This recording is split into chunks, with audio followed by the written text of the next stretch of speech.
In today's video, I'm going to teach you how to appear offline on Slack in the easiest way possible.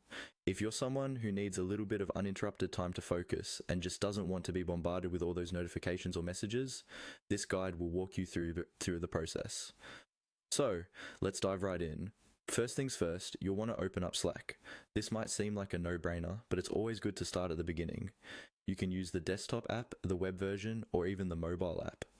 The interface is pretty similar across all these platforms, but for the purpose of today's walkthrough, we'll focus on the desktop version.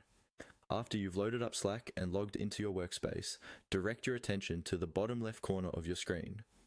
Over here, you'll see your profile icon. Go ahead and give that a click. This will open up a little menu where you can tweak a few personal settings. Now, within this menu, you'll spot an option that says Set Yourself as Away. This is the magic button we're looking for right now. Click on it. What this does is it toggles your status to away, meaning you won't appear online to your teammates.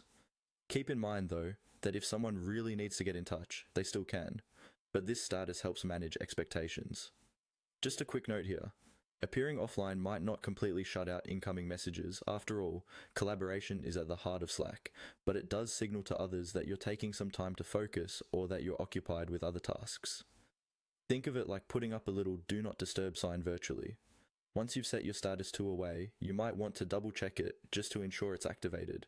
Sometimes giving it a quick look over can save you from unnecessary interruptions later. And there you have it. You've now successfully set yourself to appear offline on Slack. It's a simple process, but can be incredibly effective when you need some peace and quiet amidst a busy work schedule. Whether you're using this feature at work to manage your own time better or just need a breather from constant pings, it can definitely make a difference in how you engage with your workflow. Remember, it's all about creating a balance that works best for you. If you found this guide helpful, make sure to leave a like and subscribe for more quick and easy tech tips. Feel free to leave any questions or suggestions in the comments below. Thanks for tuning in, and until next time, take care.